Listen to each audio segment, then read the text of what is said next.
Malam itu, hujan baru saja reda. Langit hanya menyisakan gerimis kecil dan sesekali terlihat kilatan cahaya di langit nun jauh.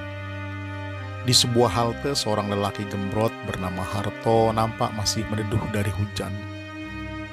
Setelah hujan sudah benar-benar reda, Harto kemudian memasukkan plastik kresek merah di kepalanya yang berambut keriting.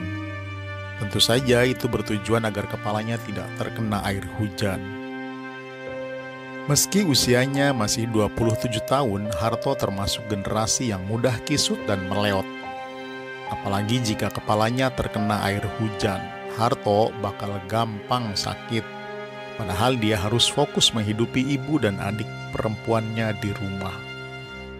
Makanya Harto malam itu berjualan gesper alias sabuk celana dengan cara berkeliling berjalan kaki dari pagi hingga malam. Tapi Harto adalah penjual sabuk yang curang. Saat dia menyuruh orang lain memakai sabuk, dia sendiri tak melakukannya. Maklum, lingkar pinggang Harto memang berukuran badak, sehingga semua celana koleksinya menggunakan karet kolor. Tak ada satupun sabuk dagangannya yang muat dengan lingkar pinggang dan perutnya sendiri. Baik, kita kembali ke halte saat Harto sudah bersiap pulang membawa dagangannya yang berjejer dan menggantung di salah satu tangannya yang besar. Dia berjalan pelan di samping genangan air pinggir jalan. Mendadak, sebuah mobil melintas dengan kencang. Saat itu ban mobil langsung menggilas genangan air. Seketika saja air itu langsung mengenai wajah dan tubuh Harto. Baju dan celana Harto pun langsung basah kuyup. Bahkan gesper dagangan Harto juga kotor semua. Harto yang kesal refleks memaki pemilik mobil itu. "Woi, anjing lo!" teriak Harto. Mendadak Harto langsung terdiam. Ternyata mobil di depannya itu berhenti. Kemudian 4 pintu mobilnya perlahan terbuka semua. Satu persatu lelaki berwajah gahar dengan tubuh penuh tato keluar dari semua pintu tersebut. Harto pun langsung menelan ludah karena dia mulai sangat ketakutan. Dia mencoba menengok ke sekelilingnya, tapi tak ada orang lain satupun selain dirinya di sana. Sementara itu di sebuah rumah kontrakan kumuh di tepi kali di sudut Jakarta, Ibu Harto yang bernama Saroh nampak gelisah menunggu anak lelakinya yang juga belum pulang. Sesekali dia menoleh kepada adik perempuan Harto yang bernama Yeni. Saat itu Yeni sedang menyetrika baju silat yang akan dia pakai besok hari, tepatnya di acara pertandingan antar SMA. Sesekali Yeni juga menoleh ke ibunya yang terlihat masih mondar-mandir di depan. "Udah Bu, masih hujan kali, nanti juga Bang Alto pulang kok," kata Yeni mencoba menenangkan ibunya. "Tapi ibu khawatir, Yen. Kamu telepon lagi ya, siapa tahu sinyalnya udah bener," kata Bu Saroh. Yeni pun akhirnya menurut. Dia berhenti sejenak menyetrika lalu kembali menelepon. Sejak tadi Yeni memang terus menghubungi abangnya yang sedang berjualan. Namun hujan rupanya telah membuat sambungan telepon mengalami gangguan. Hanya sambungan batin Bu Saroh kepada Harto yang masih berfungsi dengan sangat baik dan jernih. Dia bisa merasakan sesuatu telah terjadi dengan Harto buah hatinya. Benar saja, Harto malam itu terus dihajar dan dikeroyok oleh komplotan berandal yang sedang mabuk itu. Para begundal itu dipimpin seorang remaja botak bernama Yogi. Yogi yang merupakan anak seorang pejabat kelas kakap tidak terima diteriaki anjing oleh Harto yang hanya tukang sabuk keliling. Yogi terus menyuruh anak buahnya menghajar Harto, bahkan dia juga mencopot paksa baju dan celana Harto. Harto yang hanya mengenakan celana dalam nampak terkapar dengan wajah penuh memar dan tubuh yang lebam-lebam. Semua sabuk dagangannya telah terlepas dari tangannya dan berceceran di aspal yang basah. Beberapa mobil yang melintas lalu mengurangi kecepatannya saat melihat kejadian itu. Namun, mereka langsung dilempar batu oleh anak buah Yogi. Akibatnya kaca mobil mereka pecah dan seketika mereka pun memilih pergi karena takut terjadi hal yang lebih mengerikan. Teman-teman Yogi sebenarnya sudah meminta Yogi agar meninggalkan Harto yang sudah mereka hajar habis-habisan. Tapi Yogi memang terlalu bengis dan sadis. Dia malah tersenyum melihat Harto yang berusaha membalikan badannya dengan susah payah, mirip seperti kecoa yang panik karena tak bisa tengkurap sendiri. Yogi terus menertawakan Harto yang sudah hendak mati itu. Tak lama kemudian, Harto pun berhasil tengkurap dan hendak bangun. Namun, Yogi lebih dulu mengambil salah satu sabuk dagangan Harto. Yogi lalu memilih sabuk dengan kepala besi yang ukurannya paling besar. Seketika saja Yogi langsung mencambuki tubuh Harto dengan sabuk itu sehingga Harto kembali mengerang kesakitan dan terus memohon ampunan. "Ampun kak, ampun," kata Harto dengan suara yang sangat lemah. Yogi memang berhenti memukuli Harto, tapi dia sekarang menjambak rambut Harto yang kriwil, lalu menyeret Harto ke dekat genangan air di pinggir jalan. Yogi lalu menekan belakang kepala Harto sehingga mulut Harto masuk ke dalam genangan air.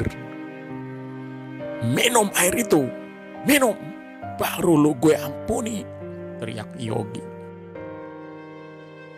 Harto nampak ragu, dia tahu itu adalah air kotor genangan sisa hujan. Namun mendadak Yogi kembali mencambuk punggung Harto dengan gesper dagangan Harto sendiri. "Cepat minum!" Yogi teriak seperti kesetanan. Alhasil, Harto pun mulai memasukkan mulutnya ke dalam genangan air, persis seperti anjing yang dipaksa minum oleh Yogi. Yogi kemudian kembali marah saat melihat Harto yang terlihat ragu untuk menelan air yang sudah masuk di mulutnya. "Telan!" teriak Yogi. Tapi mendadak ada seseorang yang berteriak di belakang mereka. "Jangan Bang Ato!" Yogi dan anak buahnya seketika menoleh. Rupanya di belakang mereka sudah ada Yeni dan Busaroh yang menyusul Harto. Busaroh langsung menangis melihat kondisi anaknya yang sudah babak belur. Sementara itu Yeni nampak menatap tajam ke arah Yogi dan anak buahnya. Dua tangan Yeni pun sudah terkepal karena menahan emosi melihat kakaknya diperlakukan seperti binatang.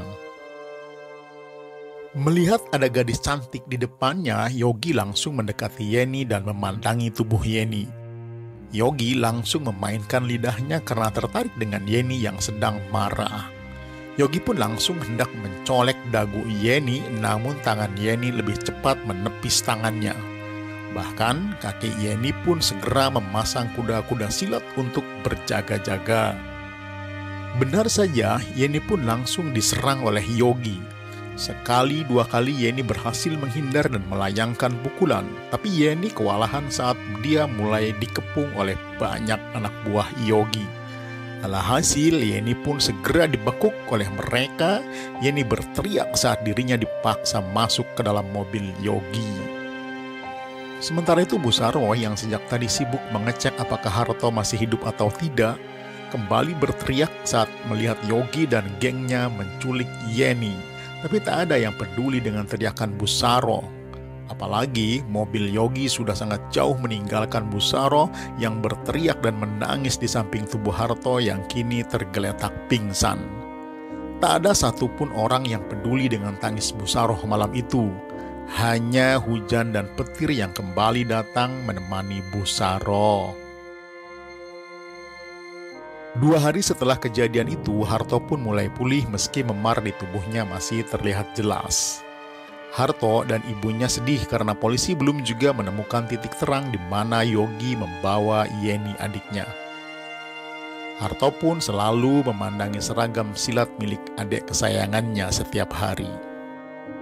Harto kembali terkenang saat dulu Yeni selalu memintanya agar menjadi kakak yang kuat, agar bisa melindungi adiknya kalau Yeni dalam bahaya. Harto menyesal karena selalu malas setiap kali diajak berolahraga dan melatih fisik. Sehingga kemudian lambat laun tubuh Harto menjadi semakin gemuk dan sangat gemuk. Waktu pun terus berlalu, hingga kemudian suatu malam Yogi menangis kembali karena telah kehilangan. Malam itu saat Yeni entah masih hidup atau sudah mati, Bu Saroh malah lebih dulu meninggalkan Harto untuk selama-lamanya. Bu Saroh memang sakit-sakitan, apalagi sejak Yeni diculik, sakitnya makin sering kambuh dan semakin parah. Singkat cerita, setelah proses penguburan ibunya selesai, Harto juga mengubur kebiasaan lamanya yang malas bergerak dan selalu memakan apa saja yang dia suka. Bulan-bulan selanjutnya, Harto terus menempa fisik dengan berolahraga dan belajar ilmu bela diri. Harto berguru silat kepada pamannya yang merupakan mantan preman pasar di Tanah Abang.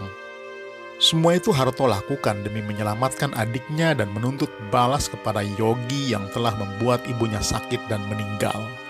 Harto berjanji dia rela mati demi membela ibu dan adiknya yang sangat ia cintai. Alasan itulah yang perlahan membuat Harto berubah dari Harto yang gembrot menjadi Harto yang tegap, kekar, lincah, dan juga buas. Hari pun terus berlalu. Harto mulai melakukan pencarian Yeni sendiri. Dia berjalan dari sudut gang ke gang lain sambil membawa sabuk dagangannya yang ia jual seharga Rp15.000. Setiap kali ada orang yang memalaknya, Harto tak lagi menurut begitu saja memberikan uang. Namun dia kini sekarang bisa melawan. Bahkan dia berani menghajar para pemalak hingga mereka kalang kabut. Harto sekarang percaya, terkadang para penjahat berani menindas karena mereka melihat nyali kita sangat kecil. Tapi setelah Harto menaikkan nyalinya, ternyata mereka yang sekarang ketakutan dihajar oleh Harto. Kembali ke Harto yang terus mencari Yeni adiknya. Saat dia sedang beristirahat di bawah pohon, mendadak dia melihat beberapa satpam sebuah rumah nampak memegangi perempuan berpakaian compang-camping. Harto melihat perempuan yang disebut-sebut gila itu mengambil batu dan melempari rumah tersebut. Harto awalnya belum sadar siapa gadis itu, namun saat dia hendak pergi, mendadak Harto teringat dengan gelang yang dipakai gadis itu tadi. Harto pun sadar itu adalah gelang rajut warna hitam milik adiknya. "Itu Yani!" teriak Harto kepada dirinya sendiri. Seketika Harto pun langsung melesat dan menghampiri adiknya. Betul sekali, gadis gila itu memang Yeni Savitri, adik kesayangannya. Tapi Yeni hanya bengong saja melihat Harto di depannya. Harto langsung menangis melihat adiknya masih hidup, namun dia tak lagi mengenali kakaknya. "Dek, ini Bang Ato, Dek.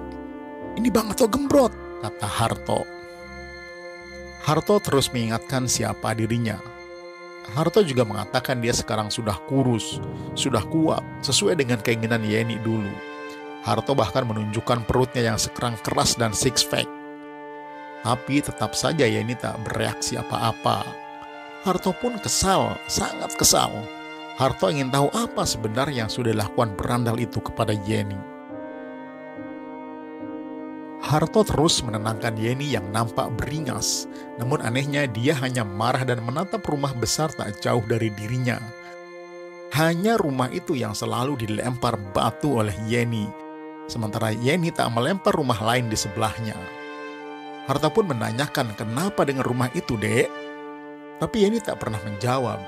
Dia terus berusaha mengambil apa saja untuk dilemparkan ke rumah tersebut. Hingga kemudian kebingungan Harto pun terjawab. Tak lama kemudian sebuah mobil dengan kaca yang sedikit terbuka keluar dari rumah gedong itu. Harto terdiam sejenak saat dia menatap lelaki botak yang menatap tajam ke arah Yeni yang sedang ditenangkan oleh dirinya. Bahkan si botak itu sempat meludah ke arah Yeni lalu kemudian pergi. Harto terus menatap kepergian si botak yang lehernya penuh dengan tato tersebut. Saat itulah Harto sadar sesuatu. Dialah si botak yang malam itu menghajarnya bersama teman-temannya. Harto pun sekarang paham mengapa Yeni terus saja melempari rumah itu. Rupanya bajingan itu ternyata tinggal di sana. Harto pun segera membawa adiknya pulang ke rumah sebelum nanti dia akan membuat perhitungan kepada Yogi Botak. Hingga suatu malam, Harto menitipkan adiknya kepada Pak RT karena dia mengaku akan berjualan sabuk di sebuah pasar malam tak jauh dari kampung itu. Padahal malam itu Harto hendak menuntut balas atas perbuatan Yogi dan kawan-kawannya. Harto sengaja membawa 10 sabuk dengan kepala besi yang berukuran paling besar. Dia berjanji akan membuat Yogi dan komplotannya merasakan apa yang Yeni rasakan. Saat dia pamit kepada Yeni, mendadak Yeni mengambil baju silat miliknya yang selama ini digantung di dinding. Yeni lalu melemparnya ke dada Harto dengan tatapan tajam sekali. Harto segera menangkap baju itu dan memandangi wajah adiknya yang sangat berharap Harto bisa menghabisi mereka. Harto pun paham. Dia pun segera memakai baju silat milik adiknya, lalu kemudian bergegas menuju rumah Yogi. Singkat cerita, Harto sudah memakai baju silat milik adiknya yang berwarna gelap. Dia juga sudah berhasil menyelinap dan melewati satpam di rumah Yogi. Sejenak dia mengamati sekitar rumah yang sangat luas dan megah tersebut. Hingga kemudian pandangan Harto tertuju pada jendela sebuah kamar di lantai 2 yang nampak penuh dengan cahaya kelap-kelip. Harto juga mendengar suara musik dugem dari sana. Harto yakin Yogi dan para begundalnya sedang melakukan pesta bersama-sama. Singkat cerita, Harto sudah berhasil masuk ke ruangan itu. Dia menyamar sebagai pembantu yang mengantarkan minuman. Harto melihat mereka tak hanya berdugem ria, tapi juga berpesta miras bersama beberapa perempuan bayaran. Saat Harto melihat Yogi, dia pun langsung menatap lama. Yogi pun langsung membalas orang asing di depannya.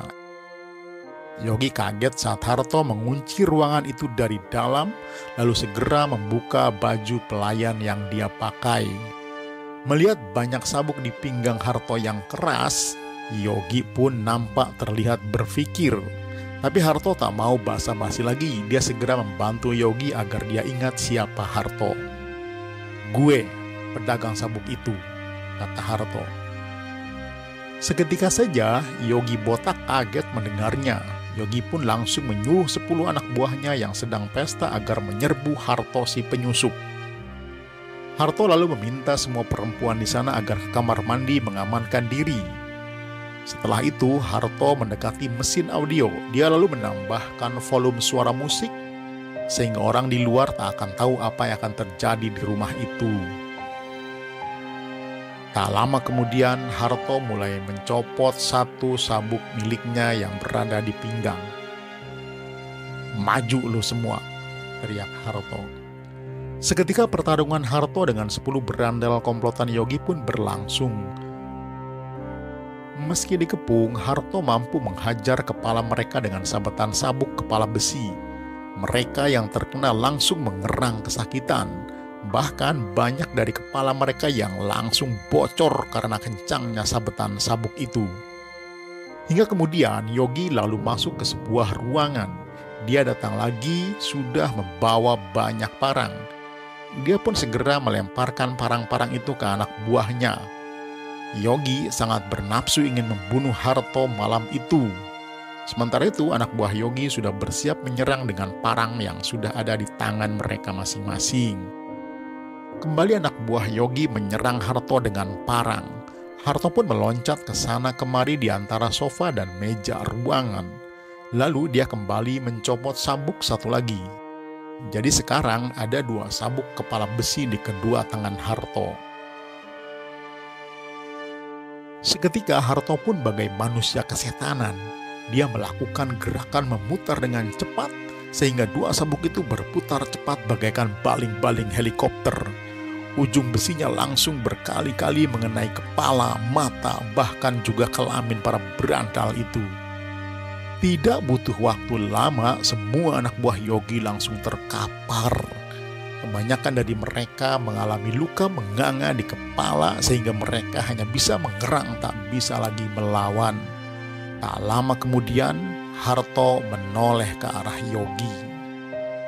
Yogi lalu mencabut katana miliknya yang dipajang di dinding dekat kamarnya. Seketika saja Yogi menyerang Harto. Katana itu ternyata sangat tajam sekali. Akibatnya sabuk di dua tangan Harto pun putus terkena sabetan katana. Ini tentu saja membuat Yogi tertawa-tawa. Dia yakin dia bisa menghabisi Harto malam itu dengan tangannya sendiri. "Jangan pernah mimpi bisa melawan gue, dasar tukang sabuk gembrot," teriak Yogi kembali meledek Harto. Saat Yogi tertawa-tawa, mendadak dua kepala besi sabuk dengan cepat melayang ke arah wajah Yogi. Yang satu mengenai pelipis, sementara satunya mengenai mata. Akibatnya Yogi terjengkang dan sibuk dengan matanya yang kesakitan. Setelah itu Yogi sibuk mencari katananya yang tadi terlepas karena serangan Harto sangat mengagetkan dirinya. Harto kemudian mendekat sambil mengambil kembali dua sabuk baru di pinggangnya. Dia lalu berdiri tepat di dekat Yogi.